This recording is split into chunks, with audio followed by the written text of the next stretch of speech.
Help কারণ কর্মটা সব বাবার কাছ থেকে শেখা যায় না। সব বিদ্যা একজন শিক্ষকের দ্বারা হয় না। প্রাইমারি স্কুলের স্যার দ্বারা কলেজের ভার্সিটির পড়াশুনো হবে না। আবার ভার্সিটিতে বেরিয়ে এসে ওই শিক্ষকতা যারা করে তাদেরও 2 বছর ট্রেনিং নেওয়া লাগে, 2 মাসের ট্রেনিং নেওয়া লাগে না? হ্যাঁ, আবার বছর বছর আবার ট্রেনিং নেওয়া লাগবে, তাদের পরীক্ষা দেওয়া লাগবে। হ্যাঁ, দেওয়া লাগে।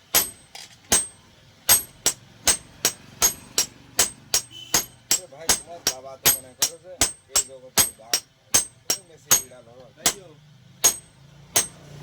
গরম আছে না এখনো নাকি? না না, ঠান্ডাই। তোমার বাবা এই জগতের বাঘ, তুমি বিড়াল নেই না ভাই, অবাক আছে। আজকে তার সব মিলিয়ে রাগ, একটা মানুষের রাগের যে আমাদের যে